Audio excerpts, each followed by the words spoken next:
नमस्कार, लोकमत भारत के खास बुलेटिन में आपका स्वागत है। मैं हेमंत शर्मा। शुरुआत करते हैं उज्जैन से। श्रावण मास के पहले सोमवार पर उज्जैन में बाबा महाकाल की सवारी निकाली गई। राशि ठाठ बाट के साथ भगवान महाकाल चांदी की पालकी में नगर भ्रमण पर निकले। शाम 4 बजे महाकाल मंदिर से शुरू हुई सवारी में पुलिस बैंड, घुड़सवार दल, भजन मंडलियां और श्रद्धालुओं का जनसैलाब शामिल हुआ। शासकीय बैंड ने बाबा का स्वागत किया और पुलिस जवानों ने गार्ड ऑफ ऑनर देकर सलामी दी। बाबा की एक झलक पाने के लिए सड़कों पर हजारों श्रद्धालु घंटों इंतजार करते नजर आए। प्रदेश की पीडब्ल्यूडी मंत्री राकेश सिंह भी साँझ मंजीरे बजाते हुए भक्ति में लीन दिखाई दिए। सवारी प्रमुख मार्गों से होते हुए शिप्रा नदी के रामघाट पहुंची, जहां जल अभिषेक के बाद पुनः महाकाल के लिए रवाना हुई। मध्य प्रदेश की पवित्र धरती यानी भगवान महाकाल के चरणों के आशीर्वाद का सुअवसर प्राप्त होता है। आज सावन मास में जब उनकी प्रथम शाही सवारी निकल रही है, तब सभी के साथ आज लगभग 2,90,000 लोग अभी तक दर्शन कर चुके हैं। मैंने भी उनके दर्शन किए हैं। और प्रदेश अगली खबर छिंदवाड़ा में है। छिंदवाड़ा में फ्रेंडशिप डे के अवसर पर इनर व्हील क्लब छिंदवाड़ा एवं सोशर के संयुक्त तत्वाधान में फ्रेंडशिप एंड फेलोशिप प्रोजेक्ट का आयोजित किया गया। कार्यक्रम का नेतृत्व अध्यक्ष माही खंडेलवाल ने किया। दोनों क्लबों के सदस्यों ने परिचय, फ्रेंडशिप बैंड बांधने और फ्लैग एक्सचेंज माध्यम से आपसी संबंधों को मजबूत किया। इस दौरान जाम सांवली स्थित हनुमान मंदिर एवं ज्योतिर्लिंग के दर्शन कर क्षेत्र की सुख समृद्धि की कामना की गई। क्लब सदस्यों ने जरूरतमंद बच्चों एवं बुजुर्गों को मिठाई और वस्त्र वितरित किए। अध्यक्ष माही खंडेलवाल ने कहा कि मित्रता, फेलोशिप और सेवा भावना इनर व्हील की पहचान है। आयोजन में दोनों क्लबों की सदस्यता उपस्थित रहे।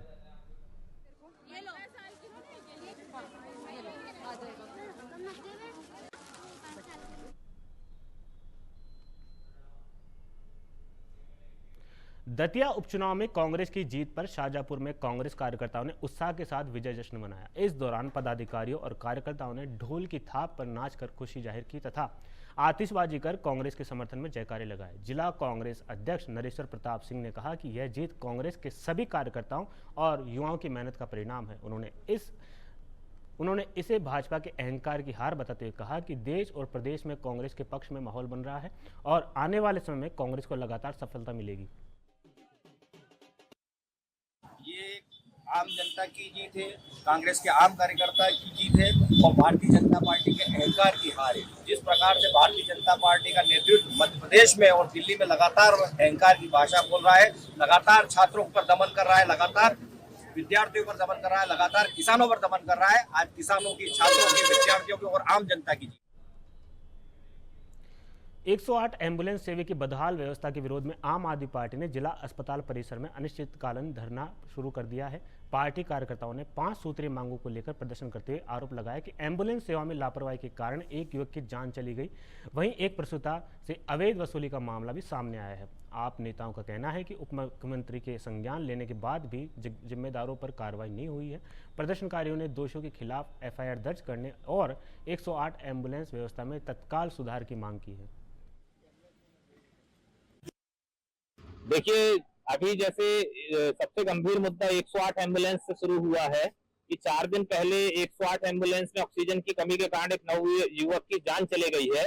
और अभी एक और वीडियो वायरल है जिसमें गर्भवती महिला से, आदिवासी अंचल हमारा मंडला जिला, ऐसे जगह पे 2500 से 3000 रुपए की वसूली की गई है। मीडिया में संज्ञान में आने के बाद भले ही उसका पैसा वापस कर दिया गया है।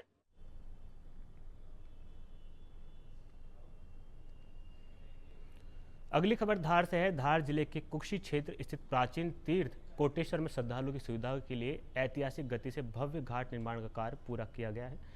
सरदार सरोवर बांध के बैक वाटर से प्रभावित इस क्षेत्र में लंबे समय से श्रद्धालु अव्यवस्थाओं के बीच स्नान पूजन करने को मजबूर थे। कोटेश्वर नर्मदा बहुउद्देश्य सेवा संस्था के मार्गदर्शन और जन सहयोग से ग्राम कोटड़ा में घाट निर्माण का संकल्प लिया गया। अमावस्या पर्व पर भूमि पूजन के बाद शुरू हुए कार्य में पहले चरण के 100 फीट चौड़े और 200 फीट लंबे घाट का निर्माण मात्र 6 महीनों में पूरा हुआ।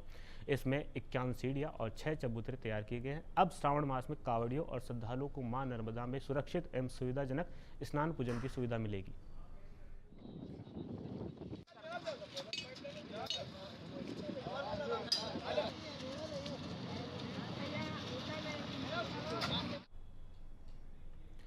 अगली खबर दतिया से है। दतिया विधानसभा उपचुनाव में कांग्रेस उम्मीदवार की जीत के बाद खंडवा में कांग्रेस कार्यकर्ताओं ने उत्साह के साथ जश्न मनाया।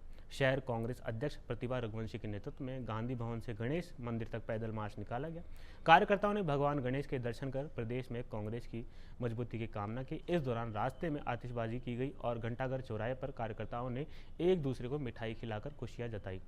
कई कार्यकर्ता कांग्रेस नेता राहुल गांधी के चित्र के साथ शामिल हुए। प्रतिभा रघुवंशी ने कहा कि यह जीत जनता के समर्थन का संकेत है और आने वाले समय में कांग्रेस और मजबूत होगी। उन्होंने प्रदेश सरकार पर निशाना साधते हुए बदलाव की शुरुआत का दावा किया है। सावन का पहला सोमवार है और गणेश जी का हम लोगों को आशीर्वाद मिल गया है। पीताम्बरा माई के आशीर्वाद से आज हमारी जीत हुई है और ये जीत उस अहंकार के खिलाफ थी। मध्य प्रदेश में किसान हाहाकार कर रहे हैं, महिलाएं महंगाई से परेशान है, युवा हमारा बेरोजगार है, किसी की कोई सुनवाई नहीं है। और जब सत्ता पक्ष में कोई चुनाव यदि विपक्ष जीतता है तो इस बात का आगाज होता है कि जो डबल इंजन और ट्रिपल इंजन की सरकार थी इसकी उल्टी गिनती शुरू हो गई है। दतिया का परिणाम कांग्रेस की एक छिंदवाड़ा में अल्प प्रवास पर पहुंचे आनंद धाम वृंदावन के पीठाधीश्वर रितेश्वर महाराज ने पत्रकार वार्ता में जैन जी पत्रकार पेपर लीक, कानून व्यवस्था और राम मंदिर जैसे मुद्दों पर विचार रखे। उन्होंने कहा कि जैन जी कोई नई अवधारणा नहीं है, हर युग में नई पीढ़ी बदलाव और नई सोच का प्रतीक रही है। प्रत्येक पेपर लीक मामले में उन्होंने कहा कि सरकार ने देर से सही लेकिन उचित कदम उठाए हैं। उन्होंने शिक्षा मंत्री के इस्तीफे और कठोर कानून को सकारात्मक पहल बताया है। ब्रजभूषण शरण सिंह मामले में उन्होंने संयम और धैर्य का महत्वपूर्ण बताते हुए न्याय मिलने की उम्मीद बात कही है। कानून व्यवस्था पर उन्होंने अंग्रेजों के समय की व्यवस्थाओं में बदलाव की जरूरत जताई है। राम मंदिर निर्माण को उन्होंने 500 वर्षों के इंतजार के बाद देश के ऐतिहासिक उपलब्धि बताया है। फिलहाल के लिए खबरों में इतना ही। देखते रहिए लोकमत भारत, साथ सच का।